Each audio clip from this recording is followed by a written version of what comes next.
download.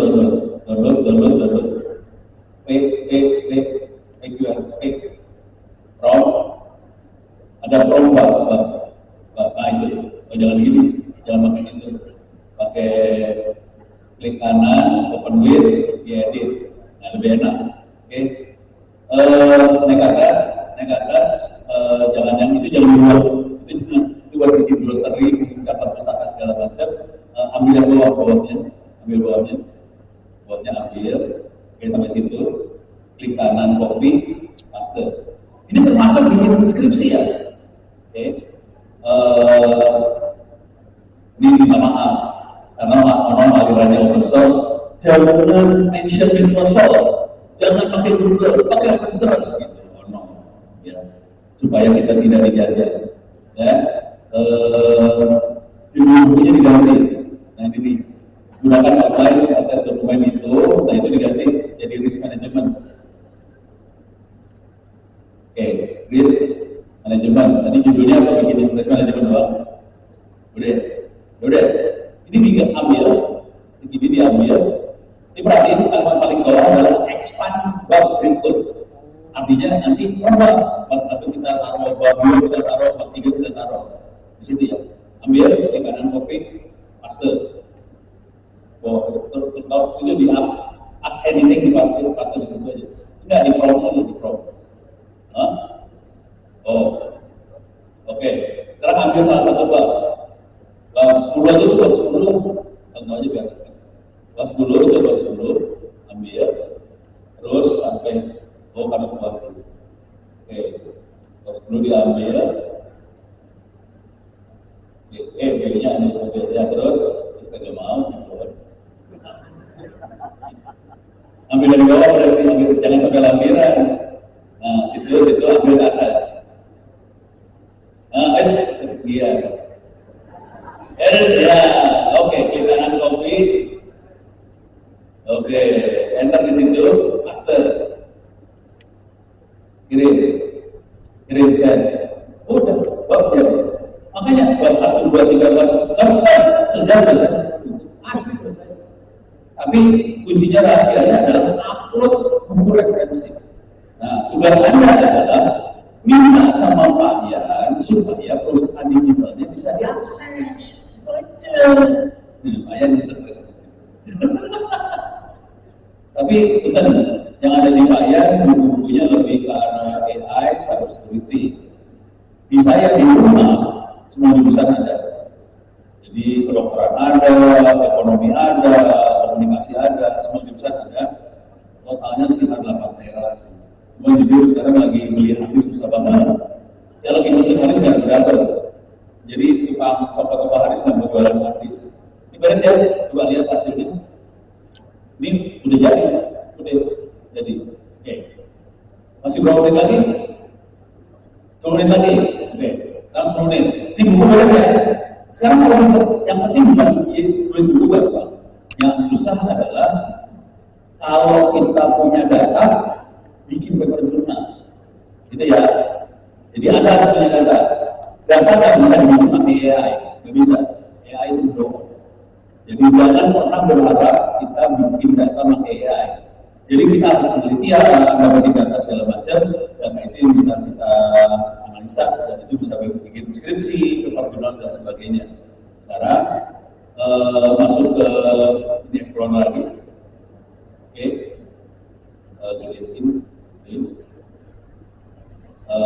Masuk ke orange ya, ini orange. Oke, saya harus cerita dulu sedikit tentang orange kalau buat anda yang masih, jadi awalnya saya masuk AI itu masuknya dari dunia IoT, dari dunia pengukuran. Saya bikin transistor, saya ukur transistornya, bikin jadi model. Nah, dari situ saya mulai belajar statistik, modeling, ujungnya jadi machine learning, sekarang jadi AI. Sebetulnya gitu urutannya. Jadi untuk sampai ke AI, sebetulnya kita harus menguasain modeling, machine learning dan sebagainya. Oke, ini saya kasih contoh. Di sini ada file, kita dibuka aja. Ini dibuka. Ini file, saya dapat file ini dari teman-teman Kementerian UMKM sama Koperasi. Oke, ini filenya biasa aja kan? Ada provinsi, ada kabupaten, kecamatan, kelurahan, ada modal, ada macam-macam di modalnya. Ada status pengusaha, ada pendidikan pengusaha, ada, nah ini namanya data. Yang sebelah sana ada metode pemasaran, ada penggunaan teknologi, ada yang pakai teknologi, ada yang enggak. Ada lagi omset, penghasilan. Oke, sekarang gue nanya sama moderator ya, kita tanya moderator. Moderator kan, bisa kita pengen pakai data ini untuk bikin paper jurnal, untuk bikin skripsi. Pertanyaan kita sebagai peneliti, sebagai mahasiswa untuk bikin paper jurnal, pertanyaannya adalah ada novelty tidak di data ini? Ada sesuatu yang baru di data ini, gitu kan? Silakan dia bertanya dulu, saya kasih waktu 3 detik. Ada sesuatu yang baru nggak di sini? Bagus. Oh iya, mau dimakan dulu. Mesti nggak mau? Ada sesuatu yang baru nggak? Iya. Nggak ada yang baru ya? Nggak ada. Yang baru ya? Jadi data ini nggak bisa buat paper jurnal, gitu kan? Sekarang kita kembali. Teknik kembali ini, teknik kembali. Ini data, berarti namanya UMKM Sampel Kota Bekasi XLS. Terus ya? Kita mau bikin paper jurnal, kita pengen bikin skripsi dengan data yang kita punya ini. Ini jujur, datanya ada 1000 UMKM di Bekasi. Oke, kita akan bikin paper jurnal. Betul. Ini nggak usah ditutupi, nggak apa-apa. Oke, new chat, upload datanya. Nggak boleh sembarangan sebetulnya, tapi data ini data sampel, nggak apa-apa, gue upload beberapa minggu. Nah, kita upload ya, upload. Ini upload nih, ada 1000 UMKM di Kota Bekasi. Oke. Ini targetnya kita bikin paper jurnal. Jadi saya kasih tahu dulu ya, bikin paper jurnal Q1. Nanya dulu ke profesor ya. Profesor ya. Buat paper jurnal Q1 butuh waktu berapa lama? Nulisnya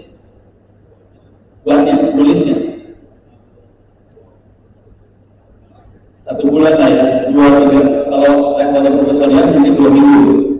Kalau yang belum pengalaman 1 bulan 2 bulan gitu ya. Kalau mahasiswa umum bisa setengah tahun kali ya. 1 semester. Saya ini bikin supaya Anda bisa bikin paper jurnal Q1 dalam waktu 1 minggu. Jangan mengalah sama dekan dulu. 1 minggu. Caranya gimana? Bikin paper jurnal kan butuh novelty-nya apa? Ya super, tulis di sini.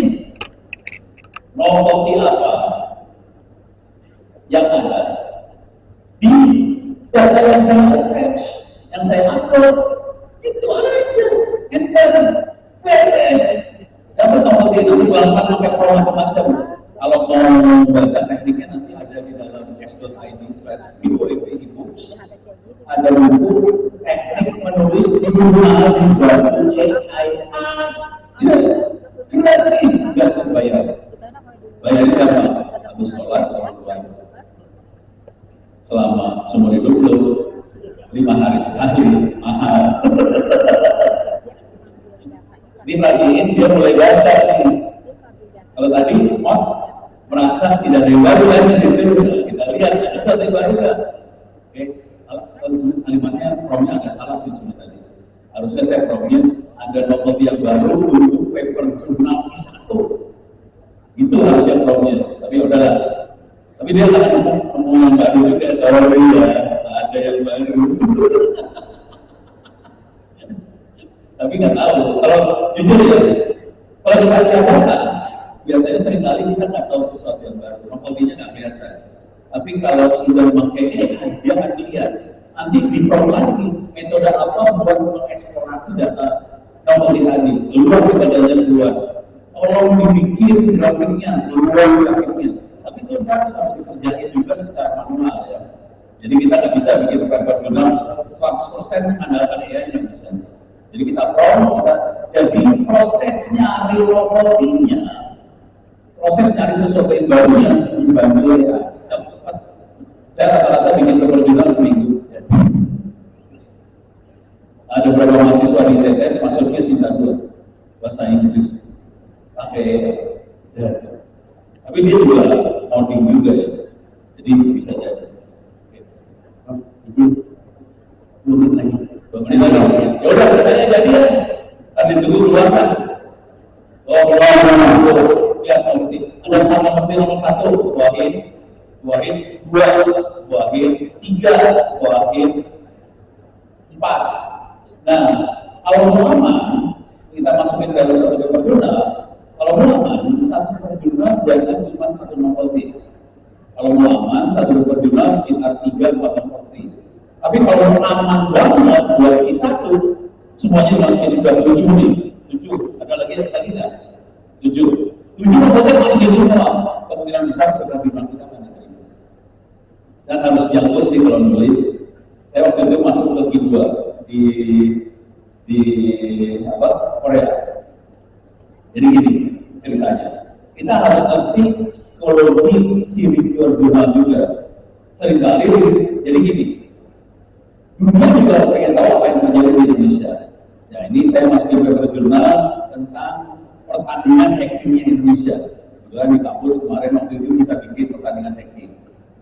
Udah gitu suruh kita buka kesempatannya buat seluruh Indonesia pertandingan hackingnya untuk 18 tahun ke bawah.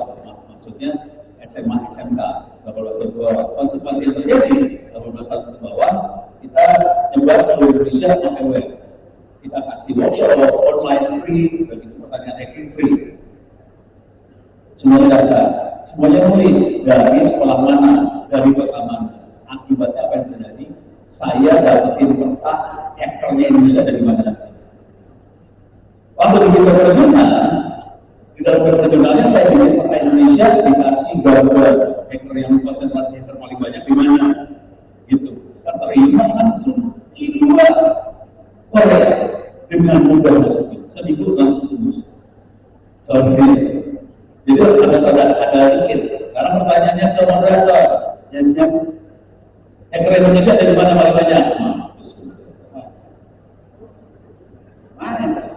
Bukan lupa kan pasti, bukan lupa ahli surga saja. Ahli surga. Bocoran? Bocor halusnya tidak ada kan? Jawab apa? Jawab di Malang. Oh Malang. Yang paling besar hacker Indonesia dari Malang. Malang. Ada di situ ternyata. Itu ya. Oke, mudah-mudahan ini udah waktu habis kayaknya. Habis ya? Habis. Oke, ya bisa. Oke, terima kasih. Mudah-mudahan ini bisa bermanfaat. Tolong di-download itu semua s.id. Oh, masukin itu lagi. Masukin mana tadi? Mana? Iya. Iya. Nah ini. Tolong di foto ini. Yang penting adalah s.id/OWP books. Silakan download buku-bukunya. Dari situ nanti Anda bisa pinter lah. Terima kasih. Bila kita balik Assalamualaikum warahmatullahi wabarakatuh. Waalaikumsalam. Kita berkenan awal. Ini saya dulu kan ini yang jauh. Jangan yang mau juga ya. Tadi saya jelasin tentang bagaimana menggunakan segala macam. Nah, ini masalah pengen tahu gimana critical thinking-nya supaya kan ini perlu ada kalimat-kalimat yang apa? Keyword-nya,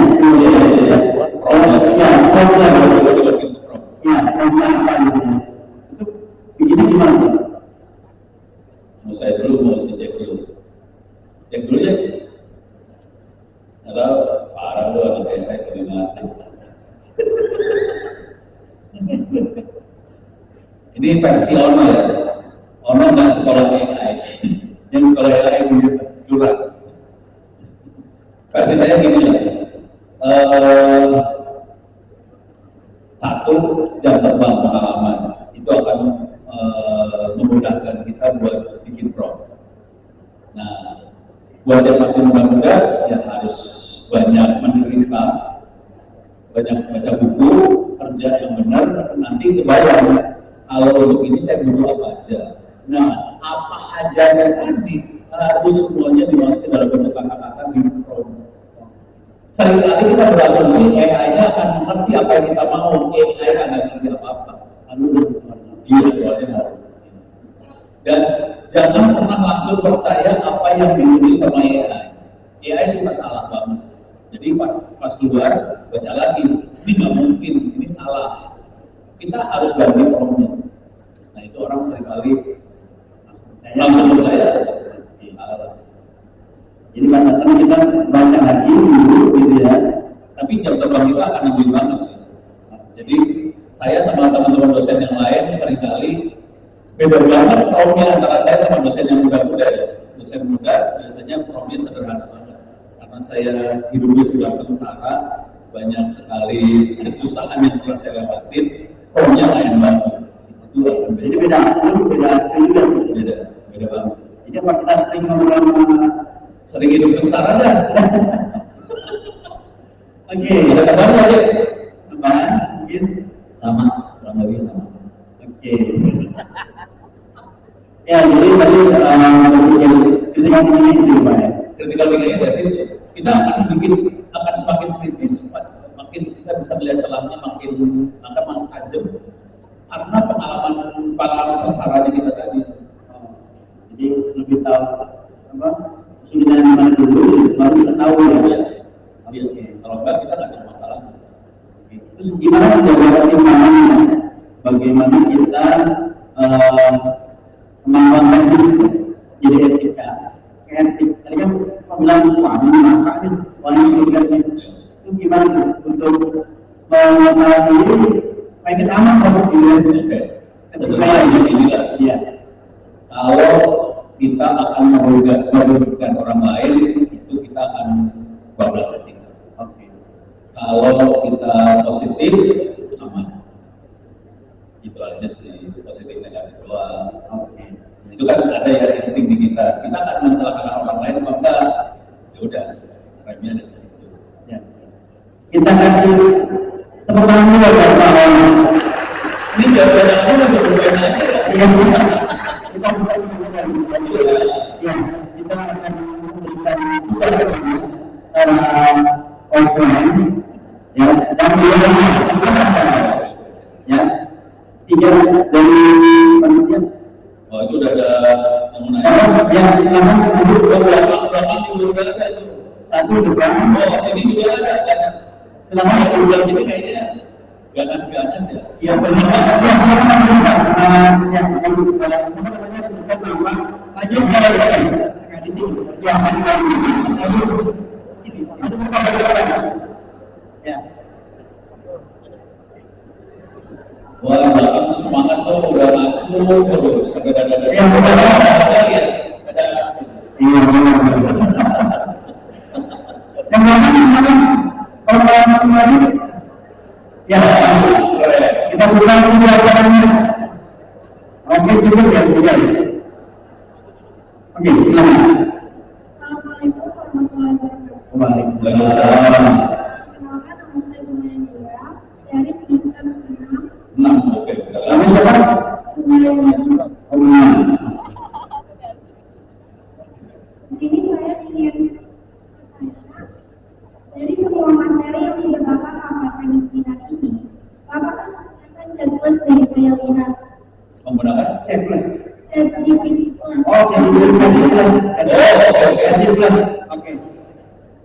Nah, jika kondisinya seperti kami nih, mahasiswa yang budgetnya yang kurang memadai, yang pas-pasan nih, untuk membeli ChatGPT Plus dan lain-lain, pastinya kan bakal jadi pertimbangan khusus nih ya Pak.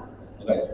Jadi yang ingin saya tanyakan, berikan kita nih yang mahasiswa yang budgetnya kurang atau tidak memadai, berikan kita saran AI yang lebih efektif ketika kita menggunakan premium, ketika kita tidak menggunakan GPT yang premium Iya, ya, paham. untuk membuat jurnal ataupun buku. Oke. Jadi gini, ini saya jawab cepat aja ya. Ini minta maaf tadi saya pakainya ChatGPT yang plus, saya bayar $20 sebulan, curang. kalau buat Anda, sebenarnya ini cara berpikirnya. AI itu bisa kurang kalau kita bisa bikin sendiri. Oke, coba masuk ke masuk di jalan.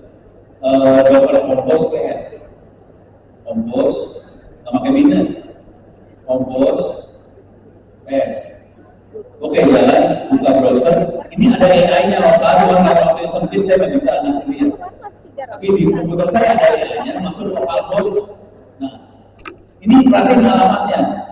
Localhost titik 230 ada di mana AI-nya? Ada di laptop saya.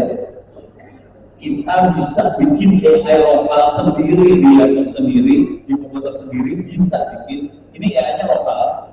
Kita bisa nanya macam-macam di sini sebetulnya. Terus kita bisa bikin pinter AI lokalnya masuk ke itu workspace klik. Itu ada knowledge. Kita bisa upload file-file ya harusnya PDF dimodifikasi ya. Bisa masukin yang kita butuhin masuk sini. Konsekuensinya nggak pakai duit. Itu. Jadi bisa sampai level itu. Minta maaf tadi saya makainya ChatGPT ya. Soalnya biar ada tapi sebetulnya kalau waktunya panjang, saya pengen ngasih lihat gimana caranya bikin AI sendiri. Dan jujur, yang ini banyak dicari orang. Perusahaan-perusahaan di Indonesia nyari semua ini. Ini saya kasih gambaran aja ya. Kemarin ngobrol sama teman-teman di Utama Karya. Utama Karya perusahaan BUMN kayaknya ya. Nah, dia bikin AI buat jawab chatbot. Jadi chat, orang nanya lewat chat, dijawab AI. Kesalahan fatalnya adalah dia pakai ChatGPT. Tahu bayar berapa sebulan? 50 juta bayar ChatGPT. Buat bikin layanan chatbot seperti itu. Kalau buka yang 567, oke, localhost 567. Masuk ke bawah di WA-Rec. Ini saya bikin chatbot buat Wi-Fi. Saya bikin chatbot buat WhatsApp sendiri. Ini AI-nya di bawah ada lama. Udah gitu di bawahnya itu buat knowledge lokalnya. Jadi semua informasi lokal saya masuk di bawah sini. Nah itu ada webhook, itu dapetin WhatsApp masuk ke webhook. Udah gitu masuk ke AI agent, dia akan nanya ke AI-nya. Nanti jawabannya dikirim lagi ke Wi-Fi lewat HTTP request. Bayarnya berapa? No, bayar pulsa lah. Pulsanya berapa? Kita bisa bikin sampai minta maaf tadi waktunya sedikit banget. Jadi saya makanya ChatGPT doang. Jadi kita bisa sampai level ini sebetulnya. Harapannya sih Anda, karena Anda lulusan informatika, bikin ini bisa. Duitnya 3 digit kalau bikin. Beres ya? Sorry, tadi saya pakai ChatGPT soalnya habis mungkin. Ya. Terima kasih, Pak. Ya, beres. Pertanyaan aja. Pertanyaan kedua. Udah kan di belakangnya. Iya. Harusnya foto dulu kan dia. Enggak, ini penanya sama orang tuh. Oh, nggak usah. Ya, udah. Oh, anaknya cewek. Oh, Anaknya aja sudah dasar. Siapa namanya? Ya, namanya. Perkenalkan aku dari Sekolah, saya dari Presiden. Pada tema seminar kita diajak menjadi talenta digital yang tidak hanya mampu menggunakan AI, Pelan-pelan ngomongnya. tapi juga memiliki disiplin, profesional, dan kemampuan berpikir kritis. Ya, oke.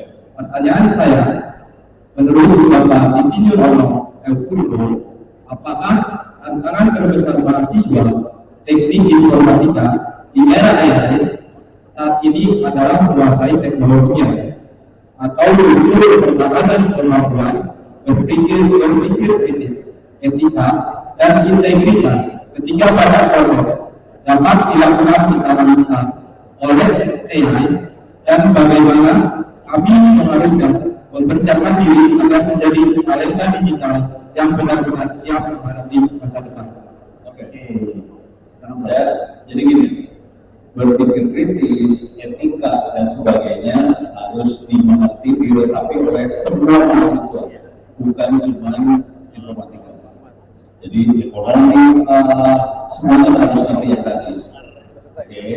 Cuman Anda sebagai jurusan informatika, dulunya ada di ekonominya. Jadi kalau kita bisa bikin ini ada bukunya nih. Kalau bisa bikin seperti yang ada di layar ini, saya kasih dulu ya, ini kerjaan seperti ini 3 digit. Wah, saya tahu bikin AI seperti ini butuh waktu berapa lama? Coba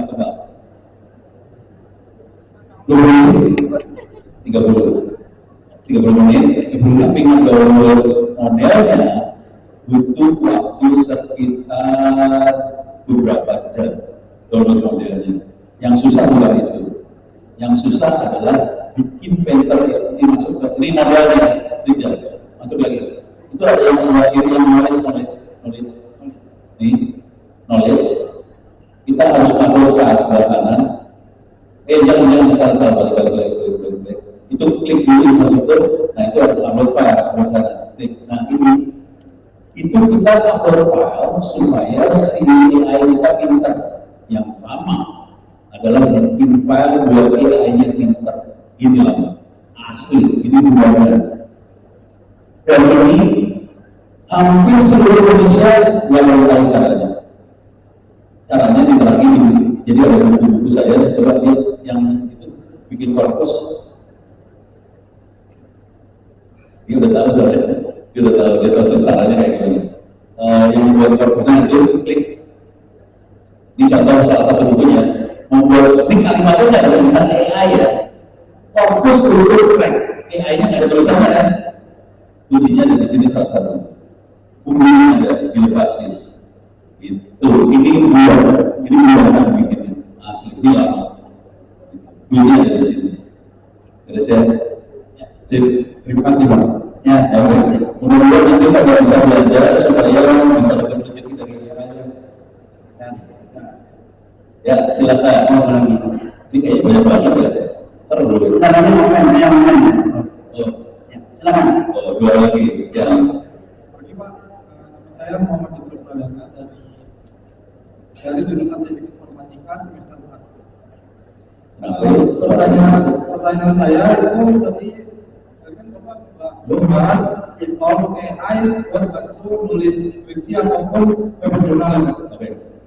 Saya kan sebagai mahasiswa itu sudah terbiasa memakai tools tersebut. Ya.